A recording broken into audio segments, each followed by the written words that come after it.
तो दोस्तों IPO investors के लिए बहुत ही शानदार न्यूज ये है कि 14 सितंबर को एक और धमाकेदार आईपीओ ओपन होने जा रहा है, जिसकी ग्रे मार्केट के अंदर जो डिमांड है बहुत ही जबरदस्त चल रही है। जी हां दोस्तों, आपने बिल्कुल सही पहचाना है, हर्षा इंजीनियर्स का आईपीओ। तो इस वीडियो के अंदर हम पूरा रिव्यू करेंगे हर्षा इंजीनियर्स के आईपीओ का और जानेंगे कि इस आईपीओ में अप्लाई करना चाहिए या नहीं करना चाहिए। तो सबसे पहले हम इस वीडियो के अंदर बात करेंगे कि इसका आज की तारीख में लेटेस्ट ग्रे मार्केट का प्रीमियम कितना चल रहा है।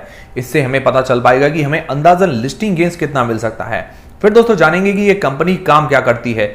इससे क्या है कि हमें पता चल पाएगा कि किस सेक्टर के अंदर काम करती है और इसका फ्यूचर कैसा रह सकता है। फिर दोस्तों जानेंगे इसकी फाइनेंशियल्स और फंडामेंटल्स, मतलब ये कंपनी प्रॉफिट मेकिंग है या लॉस मेकिंग कंपनी है, और उसके बाद डेप्थ मतलब उधारी कितनी है, उसके अलावा वैल्यूएशंस कैसी है इसकी। और फिर दोस्तों जानेंगे इस आईपीओ की डिटेल्स के बारे में और अंत में मैं आपको बताऊंगा कि इस आईपीओ में अप्लाई करना चाहिए या नहीं करना चाहिए, और करें तो लिस्टिंग गेन्स के हिसाब से या लॉन्ग टर्म के हिसाब से। तो सारी चीजें हम इस वीडियो के अंदर क्लियर करेंगे। तो दोस्तों सबसे पहले हम बात करते हैं हर्षा इंजीनियर्स के आईपीओ के लेटेस्ट ग्रे मार्केट के प्रीमियम की। तो देखिए दोस्तों, ये आईपीओ जब आने वाला था तब भी मैंने आपको कहा था कि जब भी आईपीओ आएगा इसकी डिमांड बहुत ही जबरदस्त रहेगी, और जैसे ही इसका price band market lot decide हुए उसके बाद इसकी ग्रे मार्केट के अंदर और ज्यादा डिमांड बढ़ गई। कल की तारीख में 140 से 150 रुपए पर शेयर बता रहा था। आज की तारीख में अगर देखिए तो 210 रुपए से लेकर 220 रुपए के बीच में पर शेयर पर फायदा बता रहा है, जो कि बहुत ही जबरदस्त डिमांड है। 45 शेयर का ये लॉट है, तो 220 इंटू 45 करते हैं तो करीबन 9,900 रुपए हमें एक लॉट पर आज की तारीख में फायदा बता रहा है, मतलब 9900 रुपए। तो करीबन देखा जाए परसेंटेज वाइज तो 65% से लेकर 70% के बीच में इसका आज की तारीख में लेटेस्ट ग्रे मार्केट का प्रीमियम चल रहा है, जो कि बहुत ही जबरदस्त है।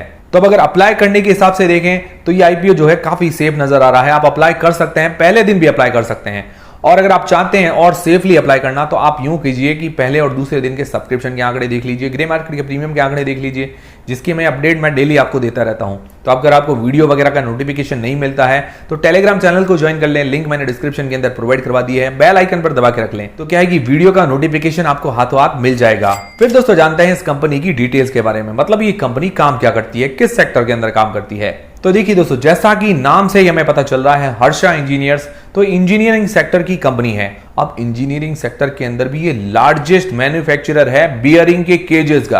अब बियरिंग केजेस क्या होते हैं, ये साइड में आप स्क्रीन पर देख सकते हैं। ये फोटो तो आपने देख लिया, पर मैं आपको समझाता हूं कि बियरिंग केजेस होता क्या है। तो देखिए दोस्तों, आपको बियरिंग तो पता ही है, कोई भी घूमने वाली जो चीज होती है उसके अंदर बियरिंग होता ही है। जैसे व्हील हो गया, पंखा हो गया, कोई भी जो घूमने वाली चीज है उसके अंदर ये बियरिंग लगा हुआ होता है। तो बियरिंग जो केजेस हैं, केजेस वो क्या काम करते हैं, जो रोलिंग एलिमेंट है, जो मेटल का छोटा सा कंचा होता है, आप जानते हैं कि मेटल की छोटी सी गोली होती है, उसको क्या है कि सेपरेट करके रखता है, तो उसको बियरिंग के केजेस बोलते हैं। तो ये बियरिंग केजेस की मैन्युफैक्चरिंग के अंदर इंडिया के अंदर सबसे बड़ी कंपनी है। क्यों सबसे बड़ी है? क्योंकि इसका जो मार्केट शेयर है बियरिंग की केजेस के अंदर 50% से ऊपर का है इंडिया के अंदर, और 5 से 6% का है पूरे वर्ल्ड के अंदर। मतलब पूरे वर्ल्ड के अंदर जितने भी बियरिंग केजेस मैन्युफैक्चर होते हैं उनमें से 5 से 6% के आसपास हर्षा इंजीनियर्स मैन्युफैक्चर करती है, और इंडिया के अंदर 50% से ज्यादा हर्षा इंजीनियर्स मैन्युफैक्चर करती है। तो ये लीडिंग कंपनी है बियरिंग केजेस के अंदर इंडिया के अंदर।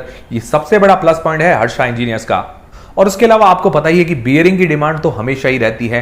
जो बड़ी बड़ी बियरिंग्स की कंपनी है वो भी इसकी कस्टमर्स है। तो ये 20 मिलीमीटर से लेकर 2000 मिलीमीटर तक के बियरिंग केजेस मैन्युफैक्चर करती है, जिसके अंदर ब्रास के, स्टील के और पॉलीमाइड मटेरियल के ये बियरिंग केजेस बनाती है। और उसके अलावा और भी काफी सारे इंजीनियरिंग कंपोनेंट्स ये मैन्युफैक्चर करती है, जिसको स्टैम्प्ड कंपोनेंट्स बोलते हैं, जो कि काम आते हैं ऑटोमोटिव सेक्टर के अंदर, रेलवेज के अंदर, aerospace, construction, mining, renewable sector के अंदर, काफी सारे सेक्टर के अंदर इसके जो काफी इंजीनियरिंग कंपोनेंट्स हैं वो काम आते हैं। और बाकी इसका मेन काम है बियरिंग केजेस का ही है। और ये जो इंजीनियरिंग काम करती है उससे लगभग जो इसका रेवेन्यू जनरेट होता है 94% का, और बचा हुआ 6% का जो रेवेन्यू है वो सोलर ईपीसी से जनरेट होता है। तो इसके अंदर क्या है कि सोलर फोटोवोल्टेक रिक्वायरमेंट्स को पूरा करती है। मतलब जो बड़ी बड़ी कंपनी है अपने सोलर पार्क्स लगाती है, जो सोलर के पावर प्लांट्स वगैरह स्टैब्लिश करती है, तो उनको सोलर फोटोवोल्टेक रिक्वायरमेंट्स को पूरा करती है। उसके अलावा ऑपरेशन एंड मेंटेनेंस का भी काम करती है उसके अंदर। तो ये भी काम बढ़िया है। सोलर सेक्टर के अंदर 6% का रेवेन्यू इसका यहां से जनरेट होता है। तो सेक्टर वाइज अगर कंपनी को देखें तो कंपनी काफी बढ़िया है। बियरिंग्स की डिमांड हमेशा रहती है, और बियरिंग केजेस ये मैन्युफैक्चर करती है। तो बड़ी बड़ी जो बियरिंग का बनाने वाली कंपनीज है वो भी इसकी कस्टमर्स ही हैं, और इंडिया के अलावा 25 कंट्रीज के अंदर इसका माल जाता है। तो ये भी बड़ा प्लस पॉइंट है। और उसके अलावा इसकी टोटल 5 मैन्युफैक्चरिंग यूनिट्स हैं, जिसके अंदर 3 तो इंडिया के अंदर, वो गुजरात के अंदर है। उसके अलावा एक चाइना के अंदर, एक है रोमानिया के अंदर, इसकी मैन्युफैक्चरिंग फैसिलिटीज। तो ये बहुत अच्छी बात है कि इंडिया के अलावा बाहर भी इसका बिजनेस है और उसके अलावा इंडिया के अंदर लीडिंग कंपनी है, अपने सेक्टर के अंदर लीडिंग कंपनी है, ये सबसे बड़ा प्लस पॉइंट हो जाता है। और बियरिंग की डिमांड कभी भी घटती नहीं है, क्योंकि भले इलेक्ट्रिक व्हीकल आ जाए, उसके अंदर जो व्हील लगते हैं, व्हील के अंदर तो बियरिंग तो चाहिए ही होते हैं, तो ऐसी चीजों की डिमांड कभी घटती नहीं है। और स्पेशली जो इंजीनियरिंग रिलेटेड कंपनीज है उनकी डिमांड ज्यादा ही रहती है। तो कंपनी काम तो बढ़िया करती है। अगर आपको समझ में आया है कि ये कंपनी काम क्या करती है तो वीडियो को लाइक जरूर करें, इससे क्या है कि हमें मोटिवेशन मिलता है।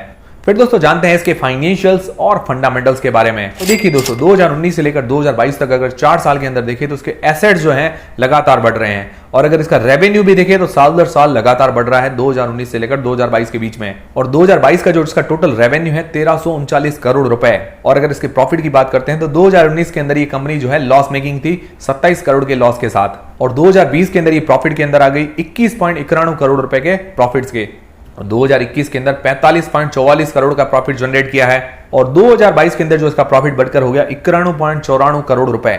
बहुत ही जबरदस्त प्रॉफिट है।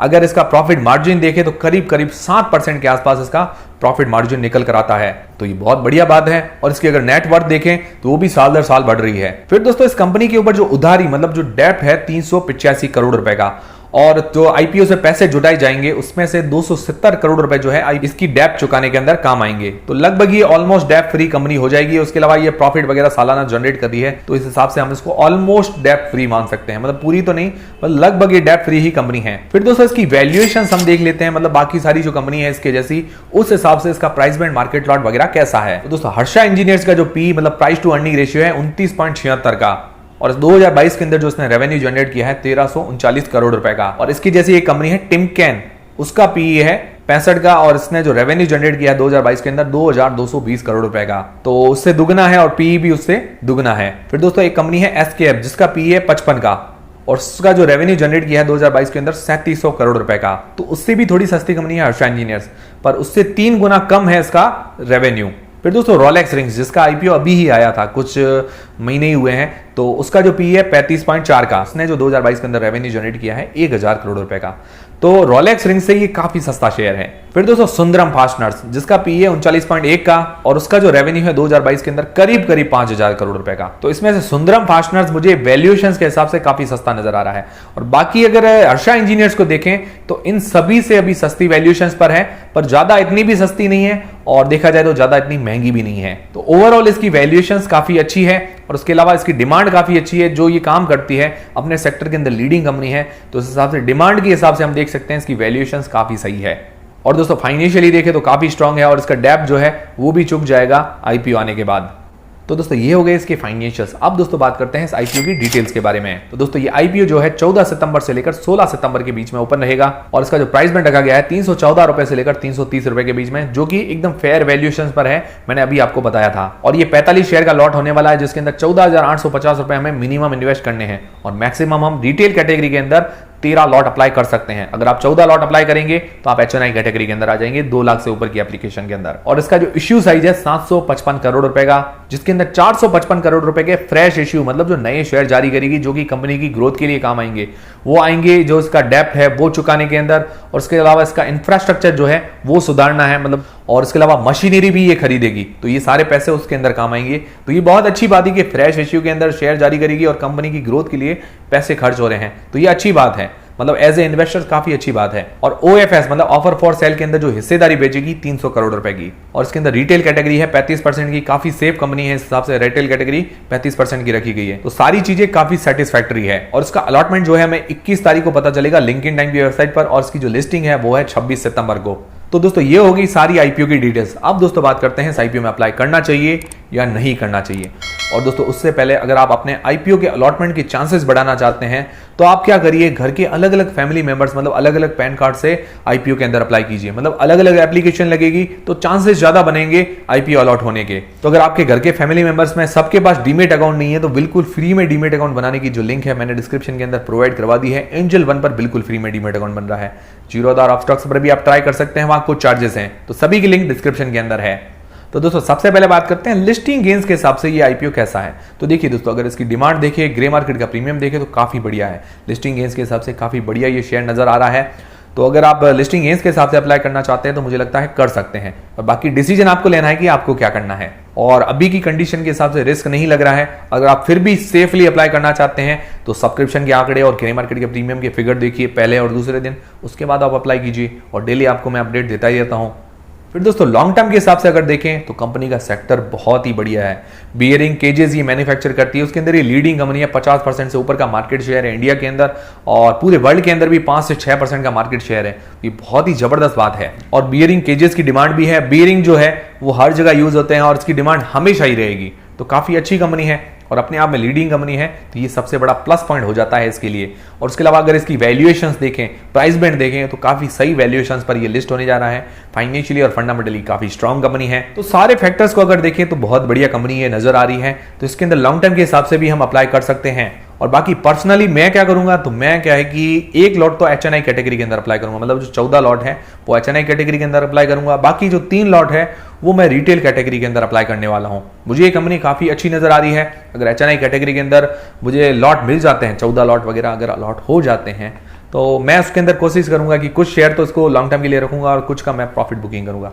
मैं अभी से ही ऐसी प्लानिंग है मेरी। और बाकी देखिए अलॉट होता है या नहीं होता है वो आगे किस्मत पर है। तो मेरी स्ट्रेटेजी ये रहेगी। और दोस्तों ये वीडियो देखने के बाद आपकी स्ट्रेटेजी क्या रहने वाली है मुझे कमेंट करके जरूर बताइएगा। और दोस्तों ऐसे कुछ ही आईपीओ आते हैं जिनके अंदर मैं पहले दिन से ही कॉन्फिडेंट रहता हूं कि इस आईपीओ में अप्लाई करना है या नहीं करना है। और बाकी दोस्तों डिसीजन आपको अपनी रिस्क और अपना एनालिसिस लगा के लेना है। तो आप लोग क्या करने वाले हैं मुझे कमेंट करके जरूर बताइएगा। उम्मीद करता हूं हमारा वीडियो हमारी जानकारी आपको काफी पसंद आई होगी। अगर हमारा वीडियो हमारी जानकारी आपको पसंद आई है तो वीडियो को लाइक जरूर करें और दोस्तों चैनल को सब्सक्राइब कर लें।